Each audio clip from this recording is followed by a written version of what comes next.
ചങ്ങാതിമാർക്കല്ല ഒരു കിടുക്കാച്ച് നമസ്കാരം ആദ്യയിരിക്കണേ. ഒരു കിഡിലോസ്കി എഗ് ബുർജി അല്ലെങ്കിൽ എഗ് പീര അല്ലെങ്കിൽ മുട്ട ചുക്കിയതെന്നൊക്കെ പറയുന്നത് ഇതൊരു കിഡിലെ സാധനം കേട്ടോ. ഭയങ്കര ഈസി ആയിട്ട് ഉണ്ടാക്കാൻ പറ്റുന്ന സംഭവമാണ്. നമുക്ക് രാവിലെയും ഉച്ചയ്ക്കും വൈകിട്ടും ഒക്കെ കഴിക്കാൻ പറ്റുന്ന സംഭവമാണ്. ആദ്യം തന്നെ മുട്ട കഴുകുക കേട്ടോ. മുട്ട കഴുകുന്ന സമയത്ത് നമ്മുടെ ചാനലിലൊന്ന് ലൈക്ക് ഇങ്ങ് തകർക്കുക എൻ്റെ ചങ്ങാതിമാരെ. അതുപോലെ ഫോളോ ചെയ്യാനും സബ്സ്ക്രൈബ് ചെയ്യാനും നമ്മുടെ യൂട്യൂബ് ചാനൽ സപ്പോർട്ട് ചെയ്യാനും ഒരു കാരണവശാലും മറക്കല്ലേ കേട്ടോ. നല്ല കിടുക്ലോസ്കി ആയിട്ട് നേരെ യൂട്യൂബ് ചാനലിലേക്ക് വന്ന് നോക്ക്. സംഭവം വേറെ ലെവൽ വീഡിയോകളൊക്കെ. അപ്പോൾ ആ സമയത്ത് നമുക്കിതേ മുട്ടയെ കഴുകി വൃത്തിയാക്കിയ ശേഷം നമ്മുടെ ചങ്ങാതി ഇതേ മുട്ട ഓരോന്നായിട്ടങ്ങ് പൊട്ടിച്ച് ഇതിലേക്ക് ഇടുക. അത് വെള്ളം മാറ്റുമോ ഉണ്ണി മാറ്റുമോ അങ്ങനെ ഒന്നും വേണ്ട കേട്ടോ. നേരെ അങ്ങ് പൊട്ടിച്ച് നല്ല രണ്ടും കൽപ്പിച്ചങ്ങ് പൊട്ടിച്ചോ. ഞാനൊരു 10-40 മുട്ട എടുത്തിട്ടുണ്ട്. 10-40 മുട്ടയ്ക്കുള്ള മസാലക്കൂട്ടാണ് ഈ കാണിക്കുന്ന മൊത്തം. നോക്കിക്കോണം. നിങ്ങളിപ്പോൾ 2 മുട്ടയാണെങ്കിൽ 3 മുട്ടയാണെങ്കിൽ അതിനൊക്കെ ഓരോ സ്പൂണളവ് വെച്ചങ്ങ് ചെയ്താൽ മതി. ധൈര്യത്തോടെ ഇങ്ങ് ചെയ്യുന്നത്, അതിനൊന്നും വലിയ ടെൻഷൻ അടിക്കൊന്നും വേണ്ട. അണ്ണറിഞ്ഞങ്ങ് ഉണ്ടാക്കിക്കോ. അണ്ണടച്ച് ഈ സംഭവം വേറെ ലെവലിൽ ഈ സംഭവം ആക്കി എടുക്കാൻ പറ്റും കേട്ടോ. ശേഷം അടുത്ത കലാപരിപാടിയാണ്. നേരെ അതിലേക്ക് ഉപ്പ് വാരി വിതറുക. എന്നിട്ട് ഇതുപോലെ ഒരു വിസ്ക് വെച്ചോ അല്ലെങ്കിൽ ഒരു സ്പൂണോ ഫോർക്കോ വെച്ചോ ഇതുപോലെ അങ്ങ് അടിച്ച് പതപ്പിച്ച് ലെവലാക്കുക. സംഭവം ലെവലായി കഴിയുമ്പോഴേക്ക് നമ്മുടെ സ്ഥിര കലാപരിപാടിയായ ചട്ടി ചൂടാക്കുന്നു.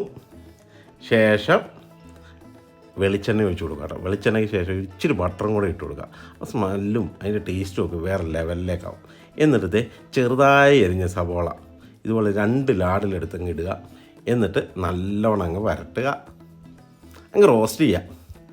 ഒരു ലൈറ്റ് കളറാകുന്ന വരെ ഇവനങ്ങ് ഈ ലെവലിലങ്ങ് ആട്ടുക. എന്ന ശേഷം ചെറുതായി എരിഞ്ഞ് ഇഞ്ചി ഇട്ട് കൊടുത്ത് അവനങ്ങ് നല്ലോണം അങ്ങ് വരട്ടുക. കരിഞ്ഞു പോകാൻ നോക്കണം. കളർ ഇങ്ങനെ ഓരോ പാകത്തിനും രൂപത്തിലൊക്കെ ആയി വരും. ആ രൂപത്തിലായി വരുമ്പോൾ പച്ചമുളകും ചെറുതായി എരിഞ്ഞെടുത്ത് ഇതുപോലെ മറിച്ച് അവനെ ഇങ്ങനെ വരട്ടിയെടുക്കുക. എന്നിട്ട് തക്കാളിയും ഇതുപോലെ ഇട്ട് കൊടുക്കുക. തക്കാളി ഒന്ന് റോസ്റ്റായി കഴിയുമ്പോഴേക്കും അതിൽ മസാലയായ മഞ്ഞൾപ്പൊടി, കാശ്മീരി ചില്ലി പൗഡർ ഇത്ര സാധനം ഇട്ട് തീ ഒന്ന് കുറച്ചിട്ട് ഇതുപോലെ ഒന്ന് റോസ്റ്റ് ചെയ്യുക. മെയിനായിട്ട് അതിൻ്റെ പച്ചപ്പൊക്കെ ഒന്ന് മാറാനും അതുപോലെ മസാലയൊക്കെ നമുക്ക് പിടിക്കാനും ഒക്കെ കൂടിയാണ് നമ്മൾ ഈ സംഭവം സെറ്റാക്കുന്നത്. എന്നിട്ട് ഇതുപോലെ ഉരുളിയിൽ ഒരു സൈഡിലേക്ക് ഇവനെങ്ങ് ചേർത്തങ്ങ് വെക്കുക.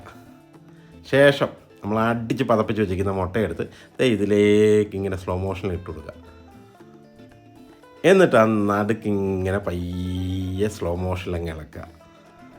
കാരണം പെട്ടെന്ന് മുട്ടയുടെ അടി പിടിച്ച് മുട്ട കരിഞ്ഞു പോകാതിരിക്കാൻ വേണ്ടിയാണ് ഇതിങ്ങനെ സ്ലോ മോഷനിൽ ഇളക്കണം എന്ന് പറയുന്നത്. ഉരുളിക്കകത്തിട്ടുണ്ടാക്കുമ്പോഴേക്ക് പെട്ടെന്ന് തീ അടി പിടിക്കത്തില്ല, മുട്ട കരിഞ്ഞു പോകത്തൊന്നുമില്ല.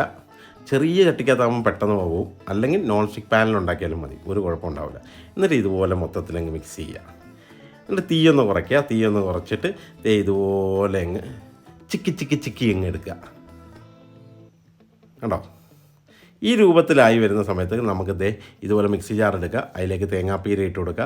എന്നിട്ട് ജീരകവും ഒരു 1-2 പീസ് പച്ചമുളകും കൂടെ ഇട്ട ശേഷം ഇതുപോലെ ആക്കിയെടുത്ത് ഇവനെയും അതുപോലെ ഇവൻ്റെ നടുക്കങ്ങ് ഇട്ട് കൊടുക്കുക. അത് മുട്ട നോക്കേണ്ട സമയം ഇങ്ങനെ നമ്മൾ ഈ ചിക്കി എടുക്കുന്ന സമയത്ത് ഓവറായിട്ട് കുക്കാക്കല്ല കേട്ടോ. ജ്യൂസി ലെവലിൽ നിൽക്കണം.